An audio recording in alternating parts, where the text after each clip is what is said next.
el capítulo 8 del libro Romanos es el capítulo del Espíritu Santo. Habla del Espíritu Santo, es el capítulo que más habla del Espíritu Santo. Y segundo, es el capítulo de la seguridad de la salvación. Entonces, vamos a ir entrando hoy día en ese tema. Vamos a introducirnos. Una pregunta: cuando alguien hace un regalo a una persona, es un regalo, ¿cierto? Usted va, después se lo quitan. El regalo, por definición, es voluntario. Yo decido regalarle algo. A un amigo, a la esposa, al esposo, a los hijos, compadre, comadre, etc. Un regalo es voluntario y expresa un deseo de hacer bien a esa persona, agradar a esa persona. Dios, nuestro Creador, nos regala ¿qué cosa? Vida. Que todos estamos vivos, ¿por qué? Gracias a Dios, ¿cierto? Nos da el aire que respiramos, el pancito que comemos en la mañana, el desayunito, los alimentos que vienen de la naturaleza, ¿sí? Dios ha provisto todo para que podamos vivir bien, ¿cierto? Nos da la inteligencia para trabajar, capacidades intelectuales y físicas para poder sobrevivir, vivir en este planeta. Pero Él lo hace ¿por qué? Es un regalo, hermano. La creación es un regalo. No lo hace por motivo de sus criaturas, porque estos son buenos, pues les voy a dar. No. Lo hace para sí mismo. ¿Para qué? Para su gloria, hermano. Recuerde cuando terminó la creación, antes del pecado, ¿qué dijo Dios? Todo era bueno en gran manera. Esa palabra significa no tenía ningún defecto, ningún error, ninguna tiniebla. Buena en gran manera, porque Dios crea solo cosas buenas. Y dentro de la creación al hombre le dijo: tú cuidarás el huerto. O sea, es un regalo. Todo lo de Dios es un regalo. Y en la Biblia la palabra regalo se llama gracia, hermano. La gracia de Dios. ¿Qué sucedió? El hombre pecó. Adán y Eva desobedecieron. Y por esa desobediencia toda la raza humana nace en condición de pecador. Entonces, ¿qué decimos nosotros? No te regalo nada más. Así decimos nosotros. No, ¿para qué? La mentira, no. Pero Dios, ¿qué dijo? Yo voy a hacer venir uno que va a vencer el pecado y la muerte. La simiente de la mujer. Génesis 3:15. ¿Cierto? Esa es la gracia de Dios. ¿Quién regaló? Un Salvador. Esa es la gracia de Cristo. Es la máxima expresión de la gracia de Dios. No deje que llore, pobrecita. Además, ¿qué nos regala? Nos regala la salvación en Cristo. Nos regala la fe para creer en Cristo. ¿Qué más? Por la fe en Cristo, y Él decide a quién salvar. Eso a veces, cuando lo leemos en la Biblia, dice, no, tiene que decir otra cosa. ¿Qué significa? Primero tenemos claro que toda la raza humana está condenada, y eso lo vamos a ver después. Pero Dios es todopoderoso y puede elegir, y elige su salvación. Y a quien salva, nos salva eternamente. Es decir, su salvación es segura y nadie se la puede quitar. El ser humano es pecador por naturaleza y no tiene ningún poder para salvarse por sí mismo. Solo Dios en Cristo Jesús salva. ¿Sí? Amén, amén, amén. Y siendo salvo en manos de Dios, el hombre, el diablo, no tiene ningún poder para arrebatar la salvación de Dios en el que es salvo. Porque si perdemos la salvación a causa del pecado, quiere decir que el diablo y el pecado son más poderosos que Dios. Y que la cruz, Dios no venció todo el pecado ni venció toda la muerte. ¿Se fija? Ahora se pueden argumentar los versículos, no, hay que leer bien los versículos y conocer bien la Biblia. Por eso la escuela dominical, yo quiero que se interesen por eso, que conozcan bien su Biblia. Ningún poder puede arrebatar la salvación del que es puesto, que ha puesto su fe en Cristo, porque no solo ponemos nuestra fe, nuestra vida está en Cristo. Por ejemplo, en Juan 10, se lo voy a leer, 27 al 30, dice, mis ovejas, el Señor Jesús está hablando, mis ovejas oyen mi voz y yo las conozco y me siguen. Y yo les doy vida eterna y no perecerán jamás, ni nadie no, las arrebatará de mi mano. Está hablando el Señor Jesús. Después dice, mi Padre que me las dio es mayor que todos. Obvio, ¿cierto? Y nadie las puede arrebatar de la mano de mi Padre. Entonces nosotros estamos en que en las manos de Cristo y en las manos del Padre. ¿Hay alguien que les pueda quitar algo a Dios y al Hijo? Después dice, concluye el versículo 30, yo y el Padre uno somos. O sea, esto significa que nosotros estamos tan unidos que lo que tenemos nosotros, lo que decidimos nosotros, así es, punto. Entonces, algunos teólogos dicen que podemos perder la salvación, es decir, que hay un poder que puede sacarnos de las manos del Padre y del Hijo. Entonces significa que el diablo y el pecado pueden ser más poderosos que Dios. Y Cristo en la cruz no venció totalmente al pecado y la muerte y al diablo, lo cual es una blasfemia. Blasfemia significa hablar mal de Dios, o lo que no corresponde de Dios. Entonces hablamos mal de Dios, hablamos mal de Cristo y mal del sacrificio de Cristo, de la obra de Cristo, de la cruz de Cristo. Pero Dios da a su Hijo, que es Dios, que se hace hombre, y en Él nos llama, nos conoce, y nos salva, y nos santifica para siempre. Y vamos a estar con este título, llamados, conocidos de Dios para santificación. Romanos 8, 28, 29. Y vamos a orar. Padre bueno, Padre eterno, Padre misericordioso, grande es tu bondad, Señor, y quiero rogar, Señor, y todo corazón, que limpie nuestro pecado en nuestro corazón, Señor, y también que el Espíritu Santo nos guíe y nos haga vibrar con esta palabra, Señor, nos enseñe, nos instruye y amoneste nuestro corazón, Señor, y nuestra vida. Padre eterno, en tus manos quedamos y te lo agradecemos siempre en Cristo Jesús. Amén. Romanos 8, 28b. Vamos a ver qué dice la última parte. La otra parte la vimos la semana pasada, ¿se acuerdan? Ya, dice, sabemos que los que aman a Dios, todas las cosas le ayudan a bien. Y hablamos de lo bueno y lo malo, ¿ayuda a qué? Al crecimiento espiritual y al conocimiento de Dios, ¿cierto?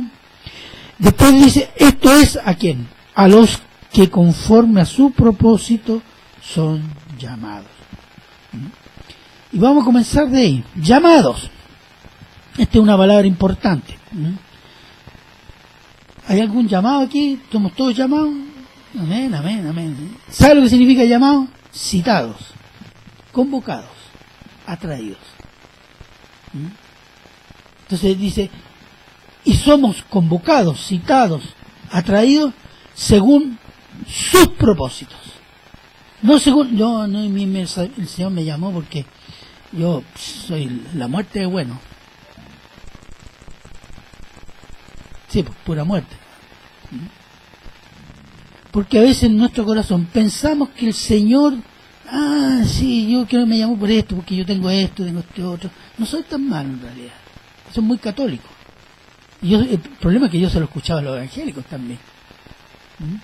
No, el Señor llama según sus propósitos, sus planes, su voluntad, que a veces no la conocemos. Pero como Él es rey, Señor, ¿qué dicen los súbditos ante un rey? A ver, explícame lo que quieres hacer conmigo. A ver, yo te digo sí o no. ¿Eso hacemos? ¿No? ante un rey que dice, amén, ¿cierto? Decimos que somos hijos y siervos del Señor. El siervo no tiene derecho ni opinión. Entonces, llamados, citados, atraídos, ¿qué significa eso? ¿Y llama a quién? Veamos el versículo 29. Porque a los que antes conoció, a ver, aquí somos todos conocidos. ¿Qué significa esa palabra? Y esto, mire, en griego tiene un sentido, porque nosotros cuando decimos yo conozco eso, o sea, ¿qué entendemos? Entendemos dos cosas: un conocimiento intelectual, porque yo conozco la Biblia por saber, y hay un conocimiento de personas, y yo conozco que el nombre de mi vecino, sé quién es, pero ese conocimiento es superficial.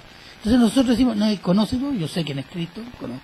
Bueno, hasta eso el diablo cree, los demonios creen y temen. Entonces, ¿cuál es la diferencia? Y aquí vamos a ver la diferencia. En la palabra que dice, en la palabra de origen griego, la palabra conocer o conozco en griego es ginosko, con cada kilo. Y dice, a los que antes conoció sería proginosko.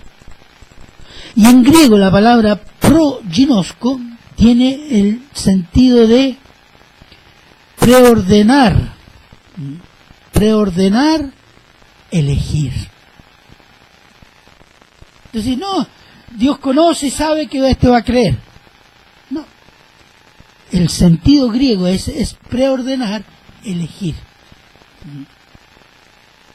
Entonces, cuando dice Dios conoció, es decir, Dios eligió.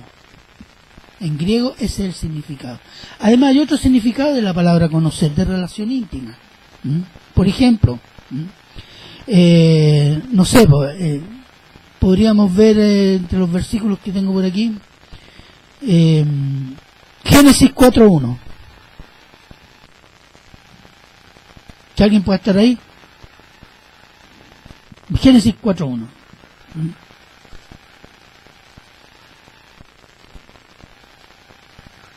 ¿Ya? ¿Qué dice?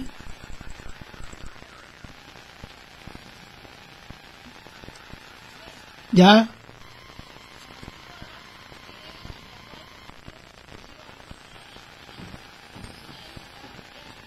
Amén. Entonces, ¿qué entendemos? Conoció. Entonces, vino Dios y le dijo, mira, Adán, aquí te presento a Eva, Eva, aquí te presento a Adán, ahora se conoce. Y nació Caín y Abel. Lo mismo, por ejemplo, cuando en Mateo, y dice, y José conoció a María después que nació Jesús. Ese conoció significa una relación íntima, una relación muy personal.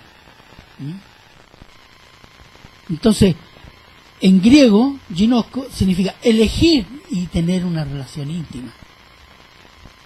Entonces, Dios tuvo una relación íntima con los que iban a ser salvos allá en la eternidad, como vamos a ver, ¿cierto? Entonces, en Mateo 7, 21, 23, cuando dice, no todo el que me dice Señor, Señor, entrará al reino de los cielos, sino aquel que hace la voluntad de mi Padre. Y ustedes me dirán, no hicimos esto, no echamos demonios, etcétera. ¿Y qué le dijo el Señor? Apartaos de mí, hacedores de maldad, nunca os conocí. Pues a veces mucha gente dice, no, yo conozco al Señor. No, el problema es que el Señor te conozca a ti. Ese es el problema. Que Él te conozca a ti. ¿Y cómo el Señor nos conoce? Por la obediencia a su palabra. No por otra cosa. Bueno, pero para entender eso, preordenar significa elegir. Como dice, o conocer, como está traducido al castellano. En Primera de Pedro 1.2 también dice, somos elegidos según la presciencia de Dios. El preconocimiento, ¿qué significa? Lo que está diciendo acá, preordenados, elegidos. Entonces,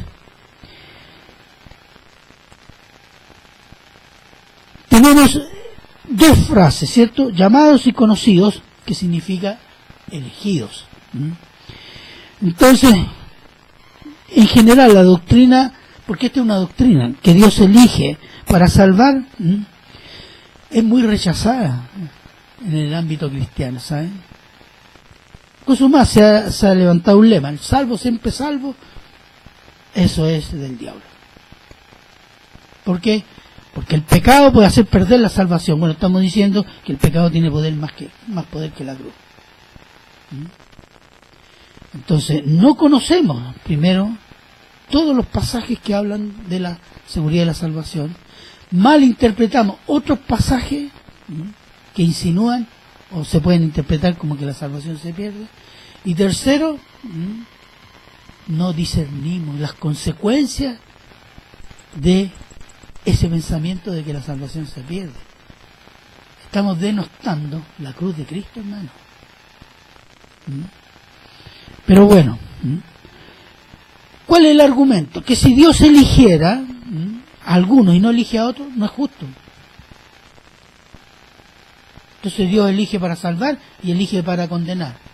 No, no es así. ¿Hay alguien salvo aquí que Dios condenó? No. En ninguna parte. Nacemos condenados, porque nacemos en naturaleza de pecado. Entonces, como Dios es justo, no pueden decir Dios es injusto porque elige a algunos. No. Entonces dice, el que elige es el hombre. El hombre tiene la capacidad libre albedrío de rechazar a Dios o de aceptar a Dios. ¿Tenemos esa capacidad? Pero esta es una opinión muy humana. Y prácticamente el poder de la salvación ya no está en la cruz. ¿Dónde está? En mi decisión, pues.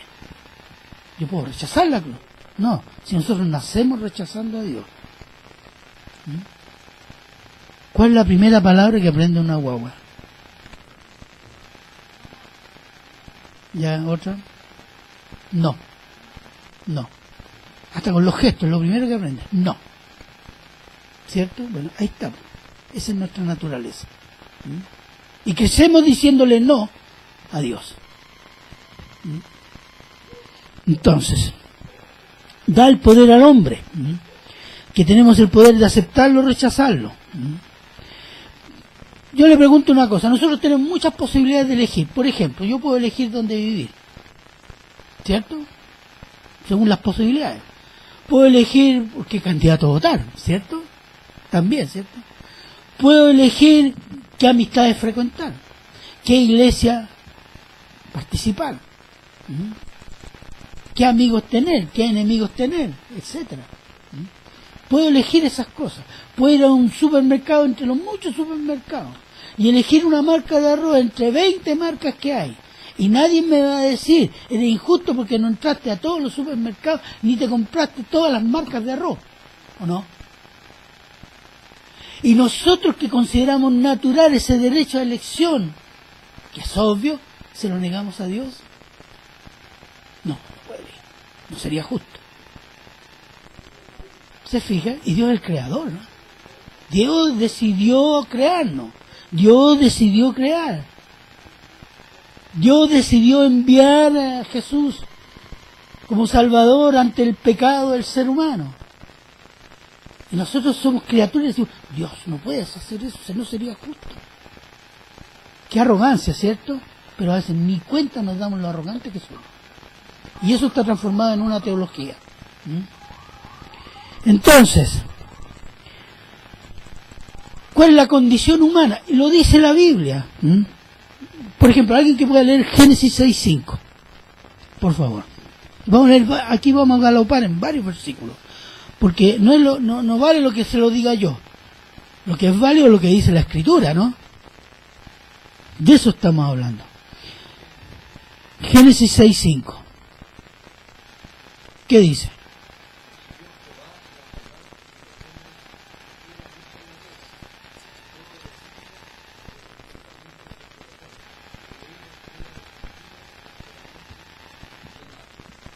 ¿Y cuál fue el juicio? El diluvio.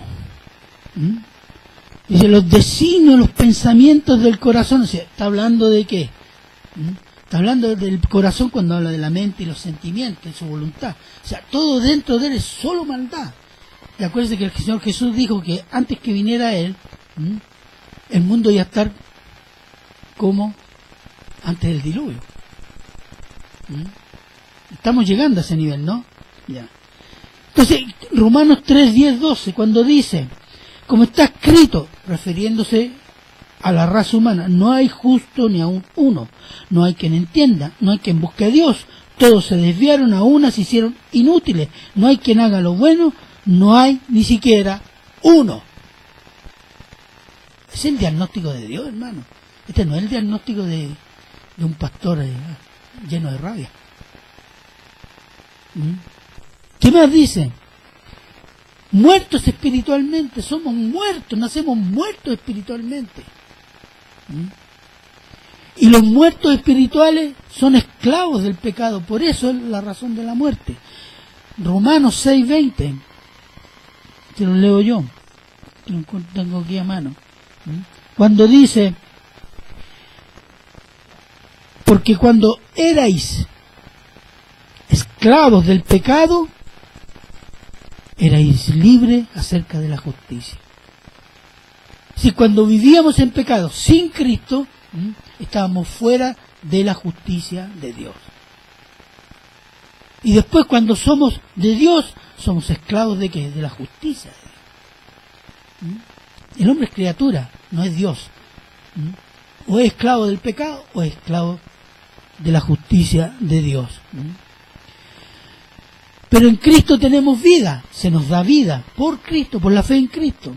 Efesios 2:1, ¿qué dice?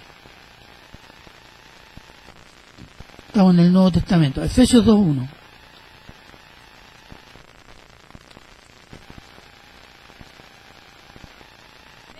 Ya.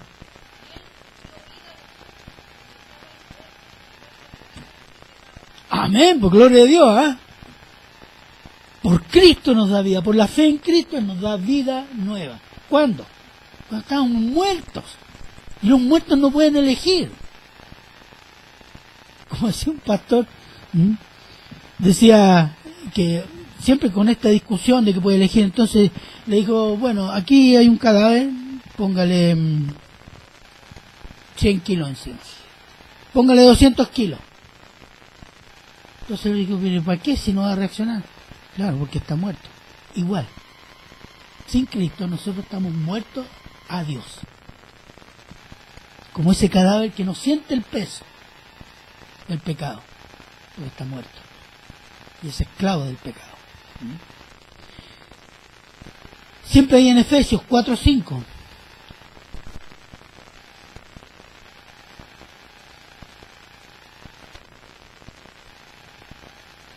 Efesios 1, no, Efesios 2, 4, 5, ¿qué dice? ¿Cuál fue el? Efesios 2, 1, ya lo leímos, ya. 4 y 5, ahí mismo, 2, 4, 5. ¿Qué dice? ¿Te lo leo? ¿O hay alguien que lo tiene ya? Ya, hermana.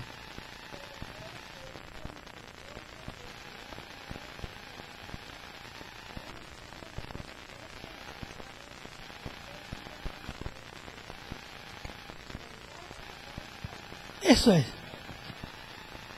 La salvación es un regalo, hermano. El regalo viene por medio de Cristo. Para que todo el que en Él crea no se pierda, mas tenga vida eterna. Esa es la obra más grandiosa que Dios ha hecho. Donde, como dice Romanos 17, el Evangelio que muestra la justicia de Dios, el poder de Dios, por fe y para fe. La máxima revelación de Dios a los hombres es Cristo, hermano. Después decimos, ¿cuándo? Porque volvamos a Romanos 8:29, cuando dice, porque a los que antes conoció. ¿Cuándo antes? Antes nosotros no conocíamos a Dios hasta que no llegamos a Cristo, pero Dios nos conocía. Él es todopoderoso. Amén. Entonces, ¿cuándo nos conoció? Efesios 1, 3, 4. Alguien que esté en Efesios 1, 3, 4.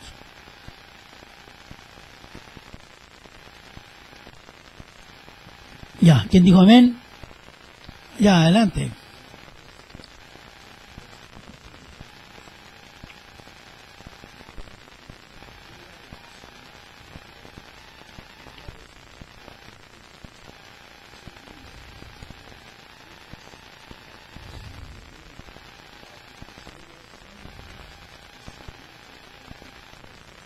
¿Cuándo nos eligió?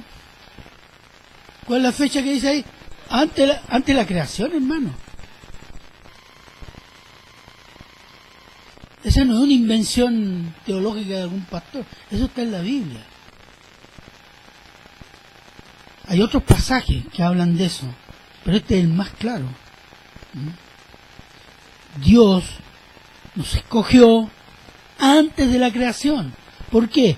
Porque para Él, dijimos una vez que Dios es eterno en el tiempo, Él está fuera del tiempo y está en el tiempo.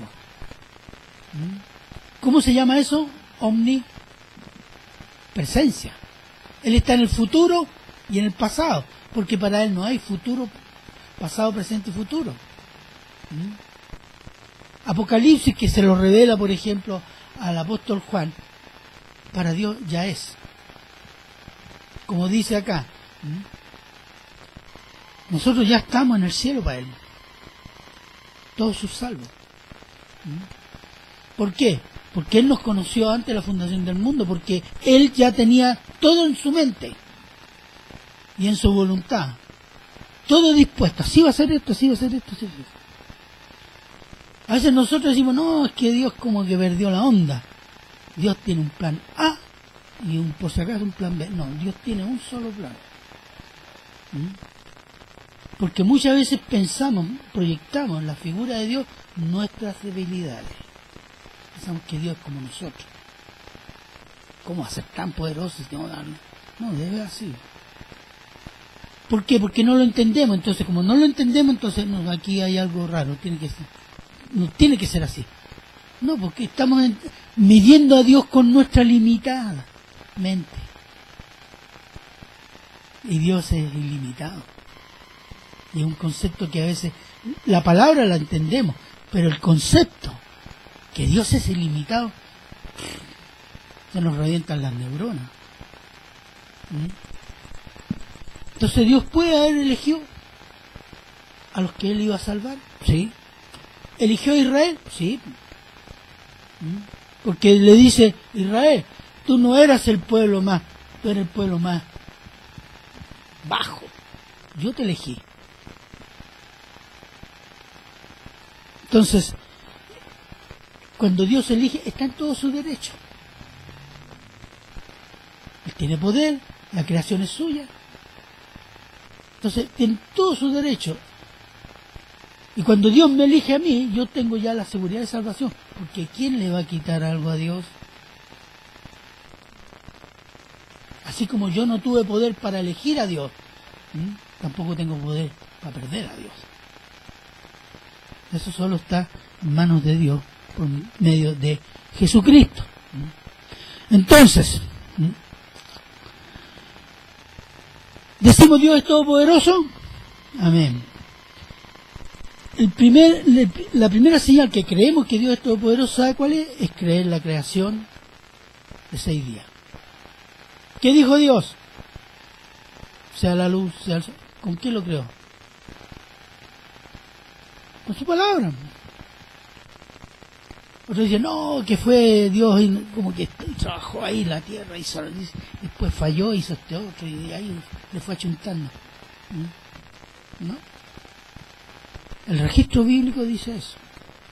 Más todavía, aunque los científicos se dan vuelta, los descubrimientos científicos y los descubrimientos arqueológicos han confirmado la Biblia. Nunca han negado ningún aspecto de los que aparecen en la Biblia. Todo lo contrario, han sido bendición. Y les voy a contar un solo episodio. Siglo XVIII, Viena. En Europa, las mujeres embarazadas, más del 80% se morían. Y hay un doctor cristiano, vienés, estamos hablando de Austria, que era cristiano, y él observó una cosa en la historia de Israel, que Israel había sido el menos azotado por todas las plagas que había habido en el Oriente y en Europa. ¿Por qué? Se lavaban las manos. Y él comenzó a hacer eso a las mujeres que atendía. Y antes de atender, se lavaban las manos.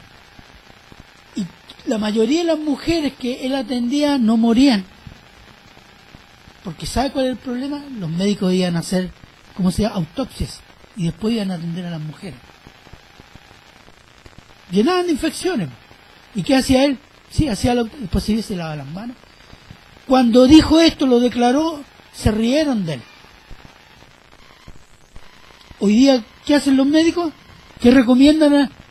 Bueno, ¿de dónde lo sacó un médico? De la Biblia, hermano. Esto no fue un descubrimiento científico, no, esto fue una observación. El Espíritu Santo guió a este cristiano a observar eso en la Biblia, en su palabra.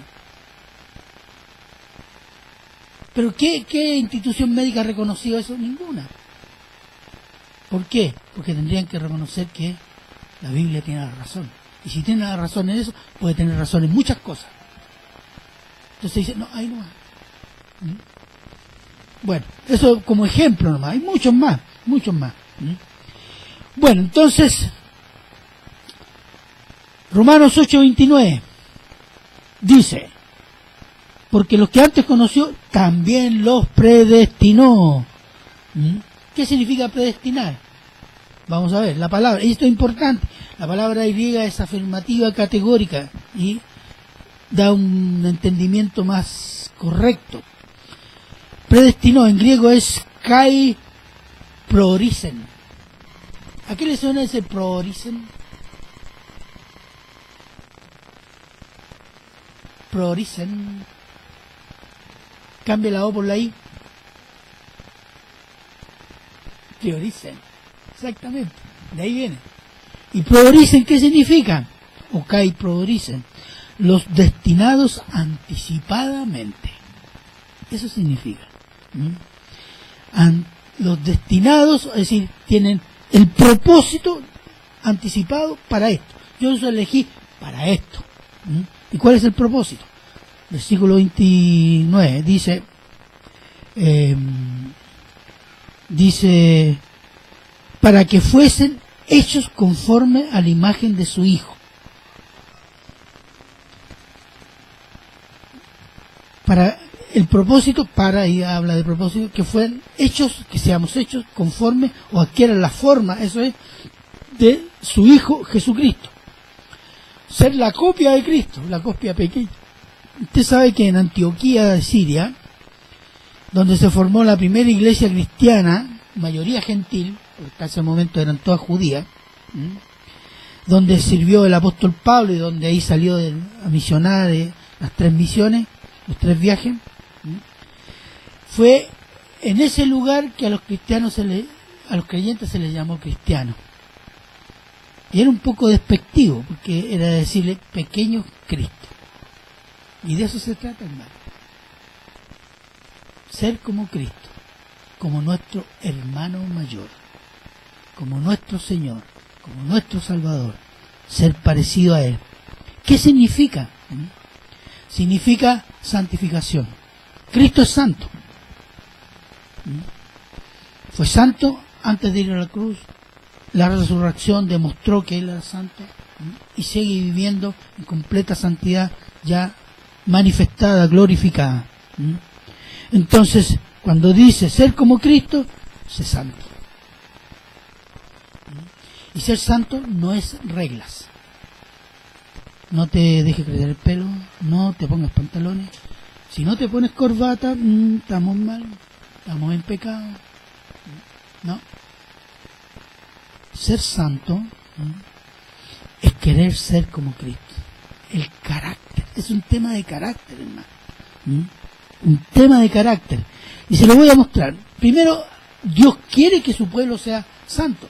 En Primera de Pedro y en Levítico 11 dice, sed santos, ¿por qué? Porque yo soy santo. Más todo, y esto lo reafirmo por toda la Biblia. Primera de Tesalonicenses 4, 2, 3, por favor. Primera de Tesalonicenses 4, 2, 3.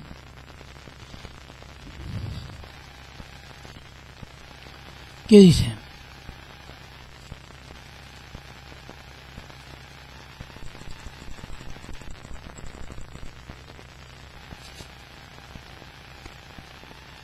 ¿Ya? ¿Qué dice? ¿Ya?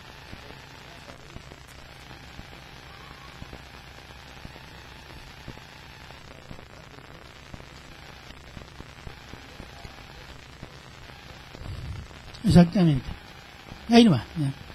¿Cuál es la voluntad de Dios? Santificarse. Y lo viene expresando a lo largo de toda la Biblia. Efesios 5, 1, 2. Sé pues imitadores de Dios. Miren. Como hijos amados. ¿Cómo nos parecemos más a Dios por medio de Jesucristo? Imitando a Cristo. Querer ser como Cristo en su casa. Y andad en amor, como también Cristo nos amó y se entregó a sí mismo por nosotros, ofrenda y sacrificio a Dios en olor fragante. Amar a Dios por sobre todas las cosas es parte del proceso de santificación, hermanos. ¿Qué otro versículo? Lo que se llama el fruto del Espíritu Santo. Fíjense, está en singular, pero son 9 aspectos. Y son 9 aspectos del carácter de Cristo. Porque el Espíritu Santo en nosotros, ¿qué trabaja? El carácter de Cristo.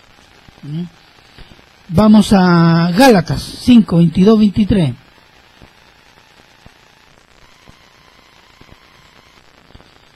¿Qué dice? Ya.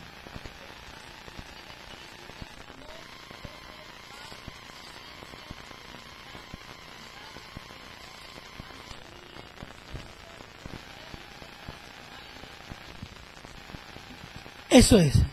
No hay ley, no hay mandatos, hace esto, prohibido este otro, no tomes café, como dicen algunos mormones, por ejemplo, no toman café ni Coca-Cola, a pesar de que son accionistas de la Coca-Cola. No hagas esto, no te vistas así, etcétera. Todo tiene que salir ¿de dónde? Del deseo de santificarse para agradar a Dios, para parecerme a mi Señor.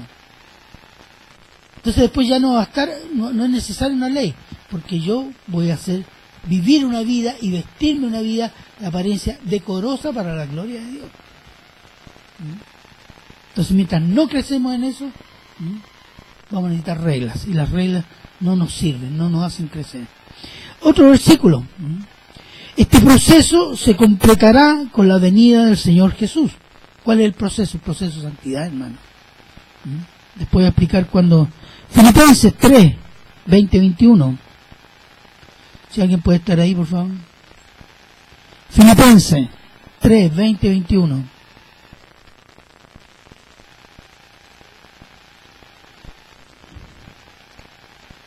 Tres, 20, 21.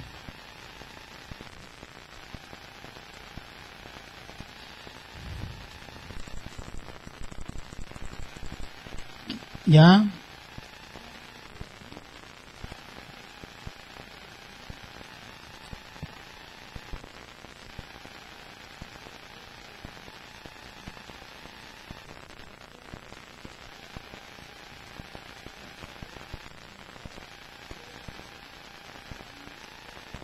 Amén.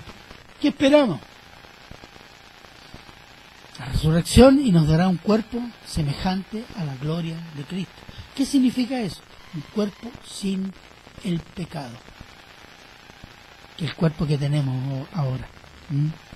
Y en 1 Corintios 15 dice: he aquí os digo un misterio, no todos dormiremos, pero todos seremos, está hablando de los creyentes en Cristo, todos seremos transformados en un momento y abrir y cerrar de ojos a la final trompeta, porque se tocará la trompeta y los muertos serán resucitados incorruptibles y nosotros seremos transformados. Está hablando del rapto de todos los cristianos, de todos los cristianos, muertos y vivos, todos serán purificados con un nuevo cuerpo glorioso para poder estar en la presencia del Señor Jesús y del Padre. Y en Romanos 8, 23, ¿qué dice? Que esperamos, ¿qué cosa? La adopción, la redención de nuestro cuerpo, por medio del poder de Dios y del Espíritu Santo en el creyente. Entonces el Dios Todopoderoso despliega su poder llamando, conociendo, preordenando, eligiendo en la eternidad lo que serían los llamados a salvación de la condena y del juicio de Dios, que Dios hará a los pecadores y al mundo y a la creación contaminada por el pecado. Somos rescatados por la obra, por la fe en la obra del Hijo de Dios, que es Jesucristo, que Él paga mi pecado en su muerte y me da vida eterna en su resurrección. Ese es el tema. ¿Para qué? Para crecer en santidad según el modelo y el carácter del Hijo de Dios, que es Jesucristo, para parecernos, ¿quién? A nuestro Padre. De eso se trata. ¿Los hijos se parecen a los padres?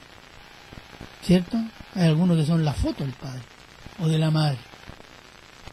Entonces Dios nos adopta. ¿Para qué? Para que seamos igual a Él, nuestro papá. ¿Por medio de qué? El modelo, su bendición, su regalo, su expresión de amor, Jesucristo.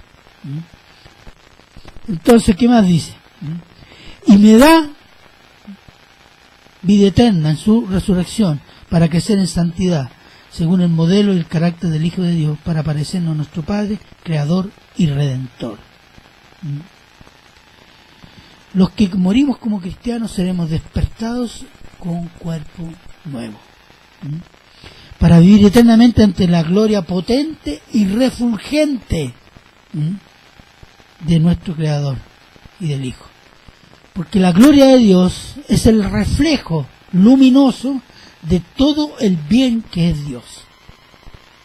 Y esa gloria, si se manifestara aquí, nosotros caemos muertos y nuestros cuerpos hechos pedazos. ¿Sabe usted? La sola presencia refulgente de Dios o de Jesucristo. ¿Se acuerdan de la transformación? En el monte de la transformación, Jesucristo mostró un poquito. Era un poquito. ¿Y qué hicieron los apóstoles, los tres? Se cayeron desmayados. Si Dios mostrara toda su potencia, así, seríamos polvo en el espacio. Nada más ni nada menos. Pero Él es misericordioso y nos ha dado su gracia, su regalo, la salvación en Cristo. Entonces, la santidad es el tesoro de Dios, hermano, a los que creen en Cristo. Sé santo porque yo soy santo, dice el Señor. Y en Hebreos 12:14 dice, seguid, estad en paz con todos y seguid la santidad, porque sin santidad nadie verá a Dios. Y el primer paso de la santidad es la fe en Cristo, porque en Cristo nuestro pecado es perdonado y Dios declara que somos justos, declara. Pero esa declaración en boca de Dios es una potencia, porque eso me da el poder para poder amar a Dios, crecer en su santidad. Eso es el Evangelio. Y esa es la seguridad de la salvación, que la salvación depende de Dios. Cuando dice yo elijo, y hay varios pasajes, no, cuando Dios va a salvar a alguien, predispone. Ahora, hay una frase que dice, Dios pone el querer como... Yo elegí, no, Dios puso en mí el querer a Dios. Él puso fe suficiente para ser salvo en Cristo Jesús. Es un engaño la historia de obras, porque se portan bien. No, van a terminar en el infierno. O porque son buena persona, o porque, no sé, se saben toda la Biblia, pero viven como los demonios. Hermanos, la santidad es la cosa más preciada de Dios. ¿Sabe por qué? Porque Él nos las regala por medio de Cristo, hermano, para que crezcamos en ella. Dios no nos llama a santidad sin tener poder para hacerlo. Él ha puesto el Espíritu, su Espíritu en nosotros. Entonces, recuérdense que el Señor Jesús ora, cuando antes de ir a la cruz, oró por los creyentes de ese tiempo, y por los de todos los tiempos. Y esta oración refleja lo que estábamos diciendo. Vamos a Juan 17 y aquí vamos a concluir. Juan 17. Vamos a leer del versículo 13 al 21.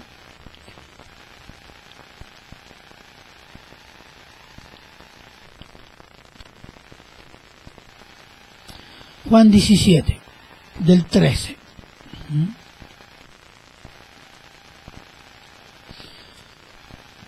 Esta es una oración que el Señor, la primera parte es como un rendicuenta.